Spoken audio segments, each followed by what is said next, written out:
Hey guys, welcome to Relatable. Happy Wednesday. Hope everyone has had a great week so far. If you have not listened to Monday's episode, we covered foreign policy. So that means that we talked about those Middle East peace treaties that Donald Trump has recently accomplished. And so if you have been wondering about that, if you've been wondering what those actually mean, the implications, why they are important, go back and listen to that episode. Of course, you guys know if you have been listening to Monday's episodes that we are comparing the Trump ticket versus the Biden ticket on a variety of issues. And so Monday we covered foreign policy. So go back and listen to that if you are interested. Today, we are mostly talking about Ruth Bader Ginsburg, her death, what this all means, why we are anticipating perhaps more chaos and more craziness than we have ever seen in America's political process, at least in recent memory. Certainly in my lifetime, I would say probably in my parents' lifetimes as well.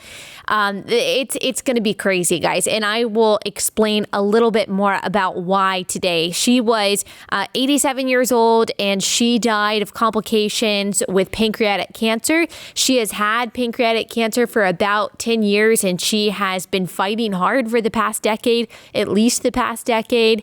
There were several times over the past few years that she was in the hospital and people thought that she was going to die, and she kept pushing through. And that was really her reputation as a fighter, as someone who pressed on. She had a very difficult life in a lot of ways. If you read about her story, how her husband had cancer and she was raising her daughter at the time while also going to school and working, and she just is a great picture of what the American dream looks like and what it looks like to kind of put your mind to something and determined to have an impact where you want to have it. And she certainly did in the realm of equal rights for women. Of course, I did not agree with her on the issue of abortion and on a variety of issues, and actually believe that she made a very negative impact on American culture and American politics through many of the decisions that she made and the positions that she held. Nevertheless, she did have a very notable life. And of course, according to the left, she has been hailed as a hero, which we will talk about a little bit more in just a second. The reality is that she has now met her maker, which we all will one day, the true, righteous, all-powerful judge who is Jesus Christ. Unfortunately, there's some theological misunderstanding that Jesus doesn't judge anyone, that he is just kind of this hippie hipster guy who just comes along for the ride of your life and tells you how awesome and beautiful you are. That is a misunderstanding that has eternal implications. Jesus Christ is the judge of the living and the dead, as 2 Timothy 4:1 says, and all of our destiny is to meet him one day, to stand before him one day. He is our only hope of redemption, our only hope of salvation, of being approved and found innocent is his blood. That's it. John 14:6 says, I am the way, the truth, and the life. No one comes to the Father except through me, Jesus. Acts 4:12 says, and there is salvation in no one else, for there is no other name under heaven given among men by which we must be saved. So as we reflect on our own finiteness in light of this incident and our own fragility, let us remember Hebrews 3:15, which says, as it is said today, if you hear his voice, do not harden your hearts as in the rebellion. There is also no reason for us as Christians, when someone we like or when someone notable dies, to throw our theology out the window. Jen Hatmaker, who of course I do not agree with on most theology, she posted on Instagram that Ruth Bader Ginsburg has heard the words, well done, good and faithful servant, you may now enter your rest. Well, I don't know that. And I'm sure Jen Hatmaker doesn't know that. I hope that's true. I sincerely do. I hope Christ saved her before she died. I want everyone to be saved. But the fact of the matter is we don't know. We don't ascribe salvation to people, left or right, simply because they believe in our politics and we align with them ideologically. Now, again, that doesn't mean that we can't honor and recognize the amazing life that she lived in many ways. She was the first female tenured professor at Columbia University. She fought for, like I said, gender equality, equality in the workplace, anti-discrimination against women. She also fought for abortion so-called rights. Now, she did actually disagree with the decision of Roe because she believed that it stymied the democratic process of deciding upon abortion law in a legislative way, which I agree with, that it should have always been a legislative issue, that it shouldn't have been ruled upon by 7 justices who decided that somewhere in the nooks and crannies and the implications and the subliminal messages of the Constitution that there is some newfound right to kill your unborn child. Now, she would disagree with me on that, but we do agree on the fact that it shouldn't have been a decision made by the court. It should have always gone to Congress. And that is what would happen, by the way, if Roe v. Wade were overturned. A lot of liberals are very scared about that if Trump gets to nominate and the Senate confirms another judicial nominee, that Roe v. Wade is going to be overturned. And they've talked about it being like the Handmaid's Tale. Well, abortion is not going to go away if Roe v. Wade is overturned. All that means is that it's going to be up to the states to determine whether or not they want to allow abortion or determine what kind of regulations and restrictions will surround abortion. There will no longer be a recognition of a so-called constitutional right to kill your child, which, of course, I believe has never actually existed. And so you are still going to be able to go to any moderate or liberal state to get an abortion if Roe v. Wade is overturned. It does not abolish abortion by any means. It just leaves it up to the states, which is how it should have always been. Now, I do want to clarify as well, it seems like a lot of people, a lot of feminists seem to think that RBG was the first female Supreme Court justice. She was not. Sandra Day O'Connor was the first female Supreme Court justice, and she was appointed by Ronald Reagan. By the way, Sandra Day O'Connor is still alive, like 90 years old. You don't hear from her, but 90 years old, still alive, never became a feminist icon because she was a conservative. RBG, on the other hand, was idolized. She is idolized because she, like all Democratic appointees, always went with whatever was trending in the Democratic Party. She mostly did not care what the law actually said. She was not concerned with constitutional interpretation. She was going to make the law say whatever she wanted it to say, whatever was popular among the left at the time, according to her ideology. That is the main difference between Democratic appointees and Republican appointees. Democrats appoint activists. They are not interested in constitutionalism. A lot of Democrats, especially now, see the Constitution and American institutions as actually an impediment to their ideology and accomplishing what they want. Republicans appoint constitutionalists because that is what we want to conserve. We believe in the founding ideals of our country. We believe in the efficacy, effectiveness, the goodness of our founding documents. And so we want justices and judges who are going to interpret the law according to the Constitution, which means that Democrats, on the one hand, are hardly ever, if ever, disappointed by the decisions of liberal judges and justices. But Republicans, conservatives, are disappointed a lot because we actually have a disagreement on the law. We have a disagreement on the interpretation of the Constitution. That is why Justice Gorsuch has disappointed us. That is why Justice Kavanaugh has disappointed us, because Republican appointed justices and judges do not simply go along with conservative activism. They actually look at the law, they interpret it. Sometimes according to the rest of us, they're right. Sometimes according to the rest of us, they're wrong. But we are constantly disappointed by our judges and justices because of that difference in interpretation, whereas Democrats are not. They are interested in their ideology and what they believe to be right, even if that means creating a right out of thin air, like creating the right out of thin air of abortion, like they did in Roe v. Wade. Constitutionalists are not concerned, usually they should not be, with what they believe or what they want to be right, but with what the law actually says.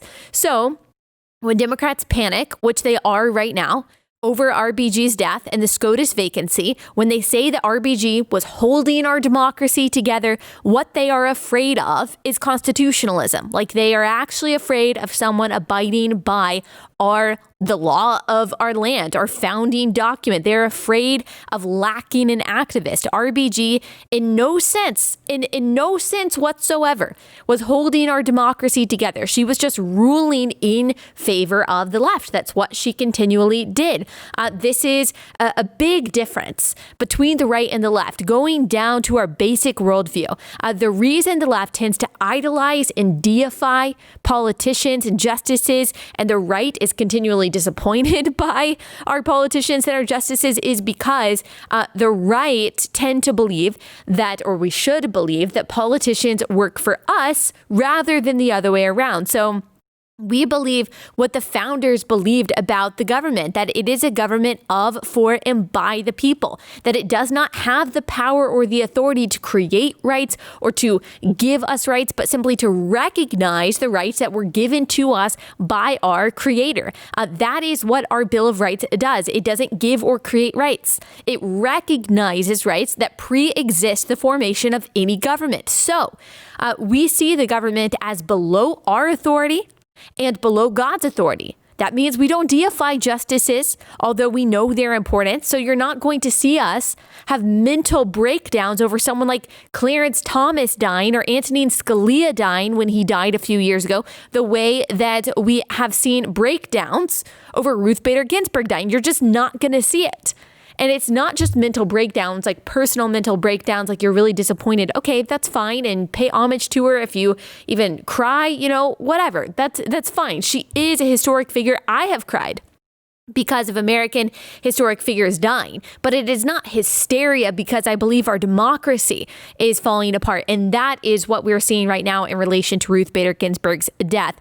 Reza Aslan, he is a liberal TV personality. He tweeted this: "If they even try to replace RBG, we burn the entire effing thing down." Someone who goes by the name of Charlotte Clymer is a liberal activist, said, "We are walking to Mitch McConnell's house to protest." Bo Williamson says this, it's another liberal blue check mark: "We're shutting this country down if Trump and McConnell try to ram through an appointment before the election." Laura Bassett, another liberal journalist, said, "If McConnell rams someone through, there will be riots." She clarifies with a second tweet that there will be more and bigger riots because she knows the left has been rioting and looting and burning down buildings and cities for the past 3 months. And so the rest of us are like, okay, so it's just like more of the same, right? Just more temper tantrums. And here is AOC saying that Mitch McConnell is playing with fire. And to Mitch McConnell, we need to tell him that he is playing with fire. Richard Blumenthal, Democratic congressman, says if Republicans recklessly and reprehensibly force a SCOTUS vote before the election, nothing is off the table. Nothing's off the table. Okay. That's, an interesting statement to make when you consider the fact that their base has literally been using violence to try to get their way for the past few months. But they know what they're doing. They're not ignorant of the implications of their rhetoric. Nancy Pelosi said to George Stephanopoulos that she has arrows in her quiver. He suggests impeachment of the president, and she doesn't deny it. So now we're talking about impeaching the president, not actually because he has done anything wrong, but just because they do not want him to abide by his constitutional duty to appoint a Supreme Court nominee. Listen to this viral TikTok of this girl freaking out. There are cuss words, but we will bleep it out. Holy you guys! I'm driving in a car, but I just got a notification that Ruth Bader Ginsburg died! Could this year get any worse? Ruth, you just had to make it to 2021! Guys, none of this is healthy. This is not normal. This is not normal behavior. This is not a normal mentality. I'm telling you, I'm not saying that there aren't crazy people who consider themselves on the right. I'm not saying that there aren't people, by the way, who idolize Donald Trump, because I think that there are. And I think that is also very unhealthy. I'm telling you, you would not see this kind of reaction if Clarence Thomas, Justice Gorsuch, any of the conservative justices died. You would not see it. You didn't see this reaction when Antonin Scalia died. It was very sad. It did present somewhat of a constitutional crisis, and he was someone that we very much respected, and we agreed as conservatives with the majority of his decisions. But you didn't see this kind of absolute freak out and the threat to tear down American institutions or to burn down the country because we might not get our way. You just didn't see it. You won't see it. It's a divergence of worldviews. We see the world completely differently. We think about politicians and we think about the government completely differently. I would argue that one is healthy and one is not. They are also worried about Trump nominating and the Senate confirming a new justice because, well, A, they're afraid that it's going to take away their freedom, which it won't. Listen, your life will not change. I promise it will not change for the worse. You will have someone who cares about the Constitution. Like I said, Roe v. Wade is probably not going to be overturned. If it is, your life is not going to change, especially if you live in a liberal state. So you just let the legislative process play out like it should have in the first place. Your life is not going to change, okay? If Trump nominates or if he appoints a judge and then he or she is confirmed by the Senate. So our democracy is not going to crumble. Our republic is not going to go away. You have nothing to be scared of. Like, you have nothing to worry about. That's number one. But they are also saying that they're worried about this because this is hypocrisy. They're saying that in 2016, which this is true, Mitch McConnell, the Senate Majority Leader, said, look, after Antonin Scalia died in 2016 and Barack Obama appointed Merrick Garland, the Republican Senate said, no, we're not going to try to confirm him. We're not even going to entertain this. We're not going to do it. And the argument that Mitch McConnell made, I wish he hadn't made because now it does put him in a pickle. He said, you're a lame duck president. We're not going to do this right before the election, which makes it seem like now he's a huge hypocrite because he is saying, and Republicans are saying now that, look, we're going to do it. President Trump is still president. He's president, as RBG said. He is president for 4 years, not 3 years. He has the constitutional authority and responsibility to do this. The Senate has the constitutional authority and ability to confirm his nominee. And so we're going to go ahead and do it. That's absolutely true. But they seem like hypocrites for not even entertaining that in 2016 when Barack Obama was president, because their argument was that, oh, well, he's just a lame duck president and it's right before the election. We should allow the new president to decide that, which is the argument that now Democrats are making. Here's the difference, and I wish that they just would have been more upfront about this in 2016. The difference is that Republicans controlled the Senate, Democrats controlled the White House. Plain and simple, Republicans did not want to confirm Barack Obama's nominee because they didn't want Barack Obama's nominee.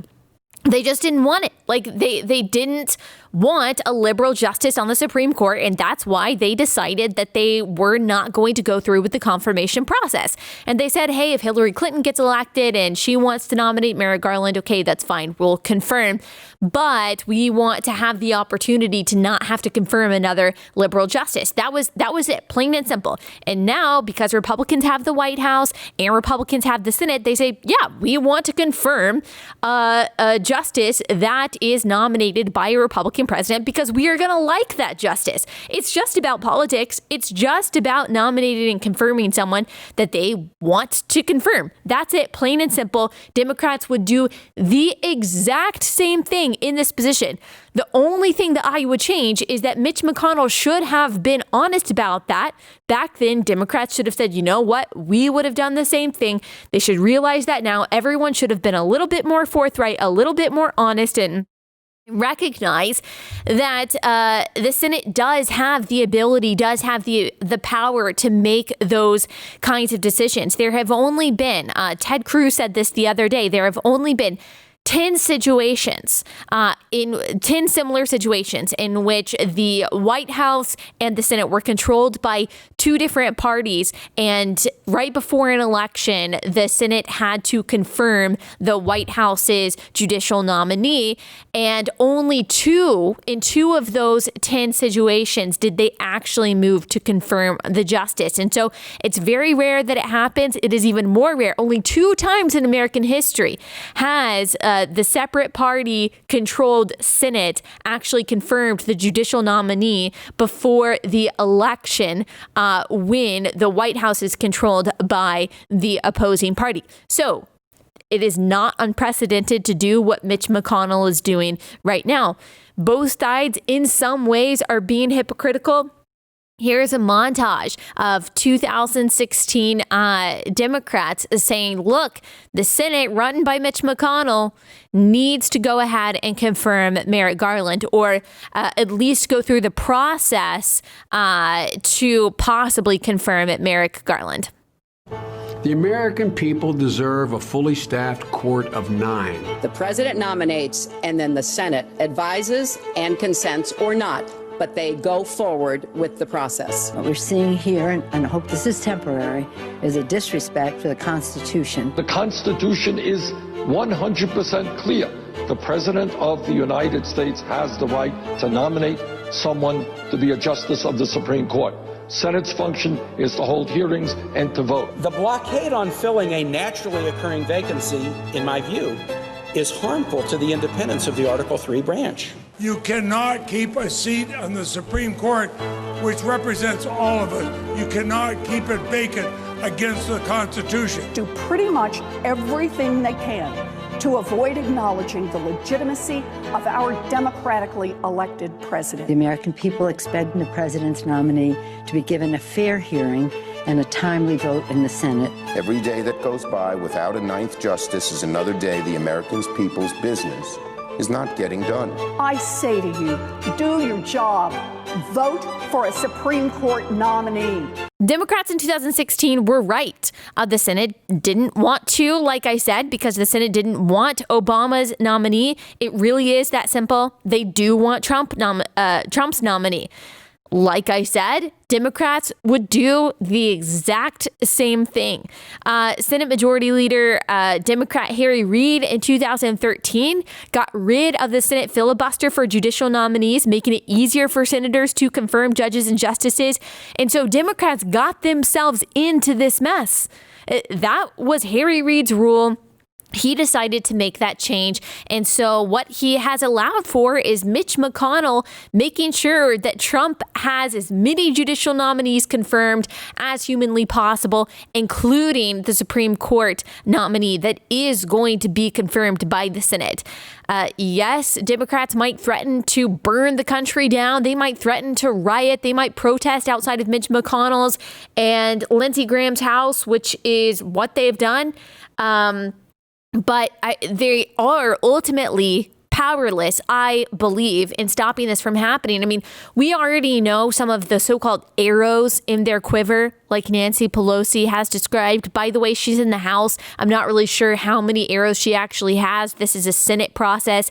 She thinks she's going to impeach the president. I think that is absolutely crazy. If I were a Democratic strategist, which thank the Lord I'm not, I would be saying that is an absolutely crazy decision before the election. I think that is that would not be effective. That would not be effective to win more votes for Joe Biden, especially those moderate votes that he is trying so hard to get. But we already know some of the other arrows in their quiver because we saw it with Kavanaugh.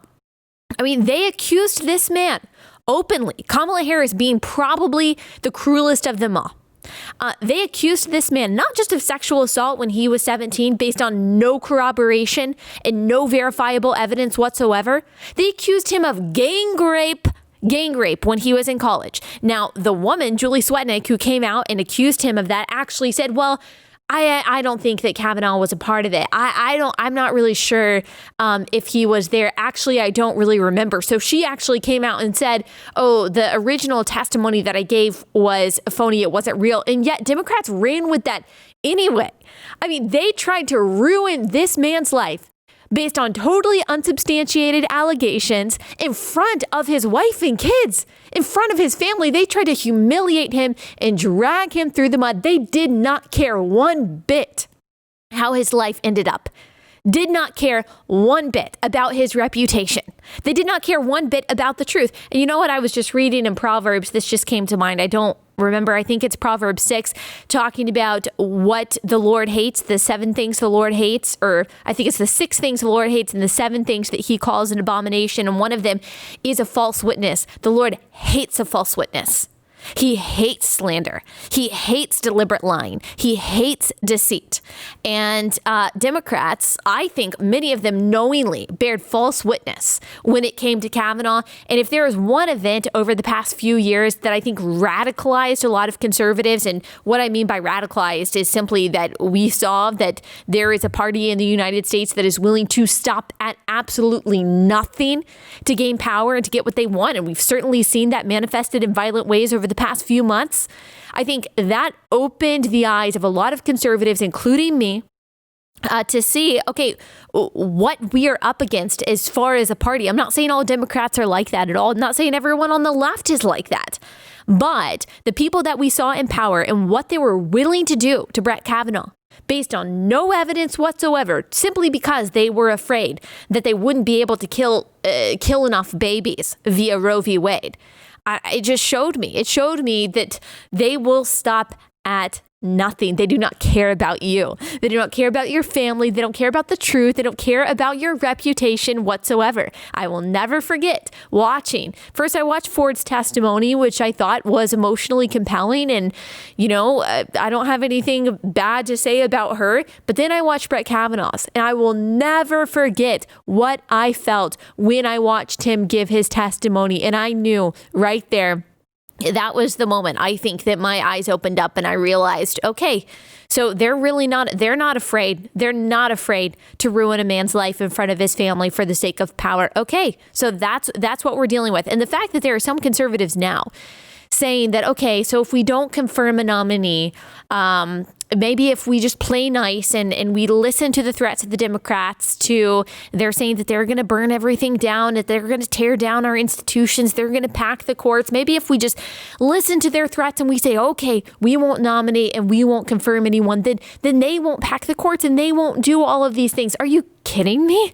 Like, that is the most naive argument that I have ever heard. If you've ever witnessed the Democratic Party, like if you saw what they did during the Kavanaugh hearings, do you think that these people care about fairness? Not saying that there aren't any corrupt and evil people in the Republican Party, that there aren't any hypocrites in the Republican Party, because there are. But let's not pretend like the people in power in the Democratic Party care one flying flip about fairness. That's not what this is about. This is about power. This is about being able to push their ideology as far as they possibly can. And you know how I know that it's not going to matter whether or not we confirm this nominee? It's not going to make a difference on what the Democrats decide to do, because they have been talking about packing the court for a long time. So packing the court would mean that if they get power in the Senate and Joe Biden wins the presidency, that they would try to expand the number of Supreme Court justices to say 13, and they would pack those vacant seats with liberal activist justices, so that they would be able to do more of what they want to do, not according to the Constitution, but according to their left-wing activism, as far left as they can possibly go, to make it impossible for conservatives to have a voice on the Supreme Court. So That is what they're threatening. That is what they're talking about. And they're trying to say, oh, we will do this if you confirm a nominee and Joe Biden wins. No. You guys have been talking about this for a long time.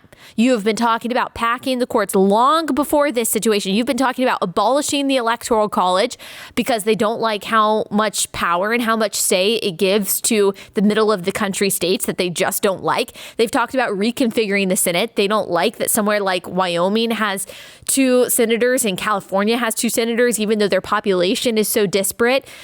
I guess not understanding that was deliberate, that you have a number of representatives in the House of Representatives in D.C. based on population size, but every state has 2 senators. It's supposed to be that way to give more weight to the less populous states. They want to reconfigure the Senate so that's no longer the case. They've talked about giving statehood to Puerto Rico and Guam to get rid of the filibuster, all without the consent of the governed, so they can have power and keep power. And there are no longer any systems in place to check their power or to challenge their power. That is what they want. They see American institutions and the American Constitution and the will of a large portion of the American people as an impediment to their ideology. And because they believe that government is God, that is the worldview of leftism. Not everyone on the left, but that is the worldview of leftism, whether you believe it or not. Because they believe that the government is God, they believe that they have the right to exert that power over the people by whatever means possible. They mean literally burning things down and metaphorically burning things down and building things according to their choosing. And at the same time, they want to call people on the right fascists. Ibram X. Kendi had the audacity to say that the GOP are the fascists and that they will do anything to maintain power. How can you project that much? Like, how is it possible to describe a party like that and actually be exactly describing your own party and your own ideology?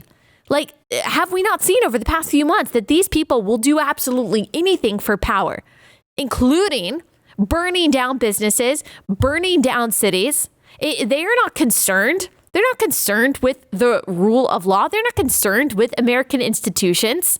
They see these things, as I've said, as an impediment to their ideology, which they believe they should be able to force upon everyone else because they know best, because, again, the government is God. Is it the GOP that's burning down buildings and burning down cities? Is it the GOP that is saying we don't care about the Constitution? We don't want the Electoral College. We don't want certain states to have a say. We don't think that certain states should be evenly represented in the Senate. Is it the GOP that is saying, hey, we're going to pack the courts? Is it the GOP that's harassing random diners in Washington, D.C., making them raise their fist in Black Power and chant whatever chants they want to? Is it the GOP that's stopping civilian vehicles in the streets, harassing them, assaulting them, trying to make them say the things they want them to say? No, those are all people on the left. The anarchy, the harassment, the fascism is coming from the left. And it's all projection. It's all a tactic. Accuse the other side of that of which you are guilty. President Trump has said that he wants to nominate a woman. And I think that's probably wise. Now, I wish that we didn't have to play this intersectionality game on the right. I think that we should just nominate the most qualified candidate. That is something that is now foreign on the left. It is a lot about intersectionality and your different identity groups and things like that. It's unfortunately the idea of just merit has gone out of fashion among a lot of liberal activists. But I think that that's something that we should hold to. Now, that said, the female options for the nominee are all extremely qualified. I just don't think we should pick someone because they're a woman.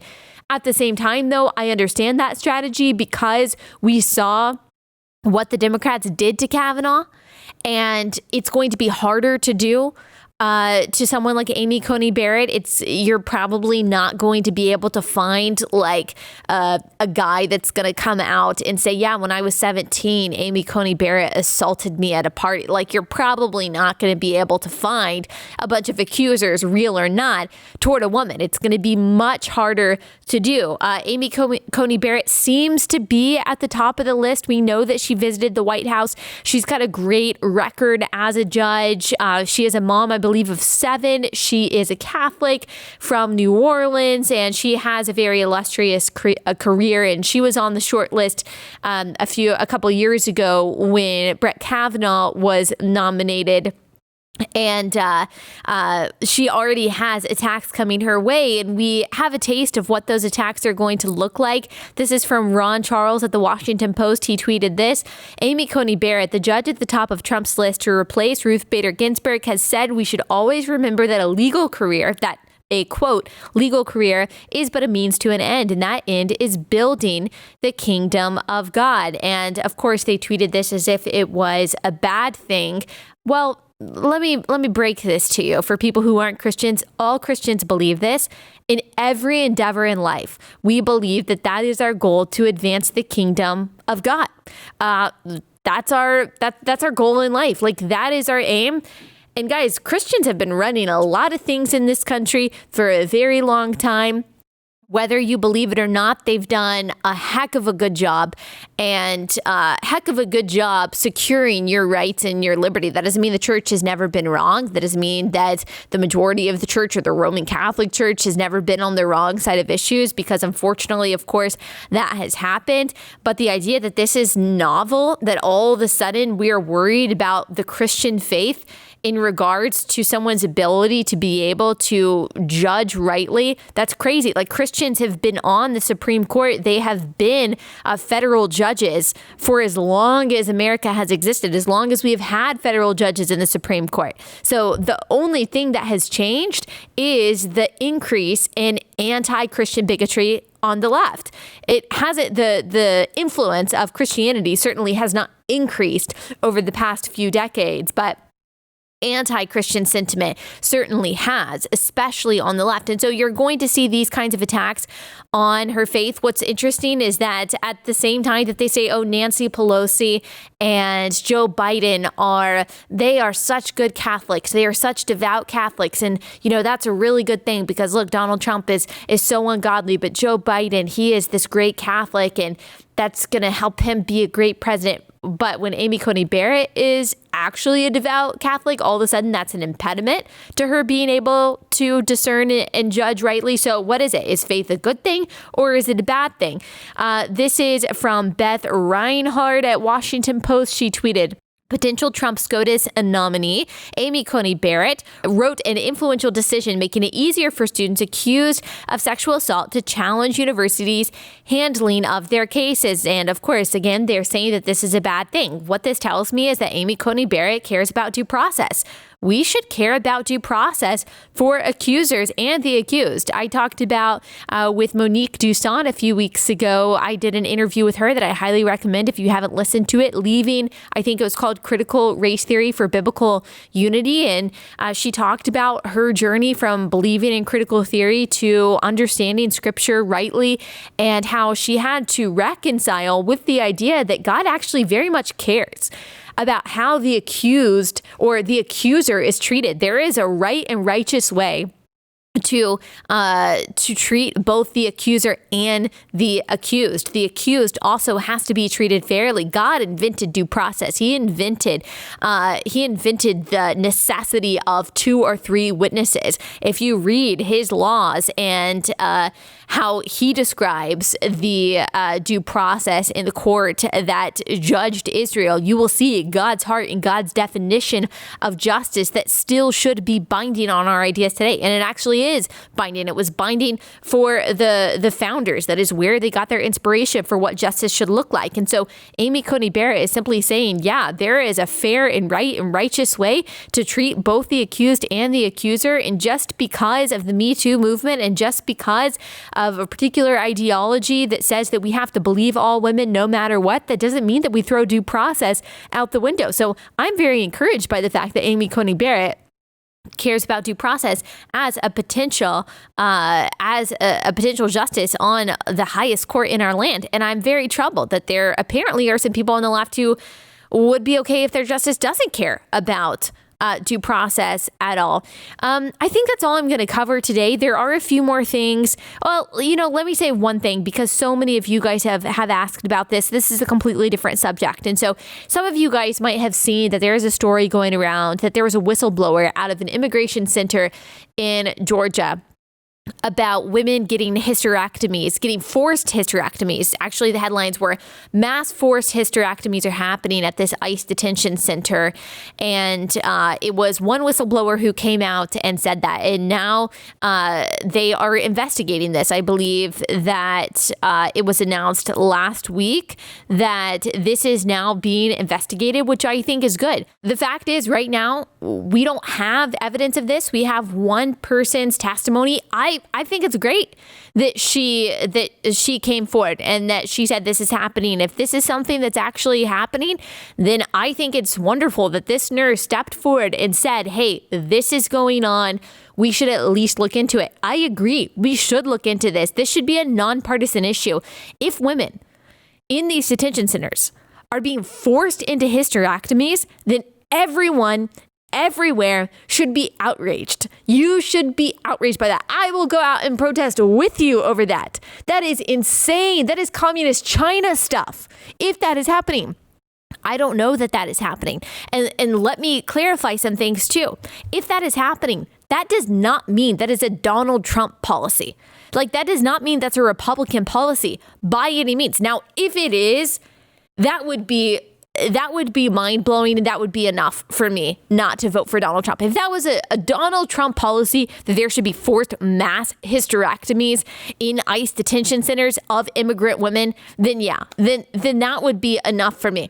We have no evidence whatsoever that this is a Trumpian policy. If this is happening, if these are forced hysterectomies, mass forced hysterectomies, it could be a rogue evil doctor that needs to be put in jail for a very, very long time.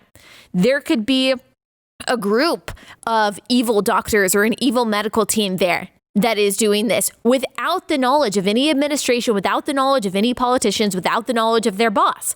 We don't know. So to automatically say that this is a Trumpian policy, that this is coming from the top, that this is somehow the fault of Republicans, if this is truly happening, that is making leaps that we do not have the evidence for whatsoever. It is enough if this is happening for us to be outraged. Like I said, I think everyone across the aisle should absolutely be outraged about this. If this is happening, I don't know if it's happening. I do think that there is enough. One testimony to me is enough to look into something like this. I don't know if they're forced. I don't know if it's a rogue doctor. I don't know if there is a policy. I don't know. And until that, I am going to reserve my judgment on any particular politician. And by the way, how long has this been happening? Was this happening under Obama? Has this been happening for a very long time? Has it only been happening for a few months? Why? So there are a lot of questions that we need to ask before we say, this is Donald Trump's America and Donald Trump did this. I have a very, very strong feeling that Donald Trump, if this is happening, has no idea that this is happening. That doesn't mean that he shouldn't be held accountable and that politicians shouldn't be held accountable, because I believe they should. That doesn't mean that they were knowingly contriving this situation. So again, I don't know what is true there. We're going to dig into it, and there's going to be an official investigation, I now read. And so that's a very good thing. And this should absolutely come to an end. And I will reach across the aisle with whoever to try to get this to stop. That is a moral travesty. If I care about that happening in communist China, forced abortions, forced sterilizations, then you can bet that I care about it happening here in Georgia.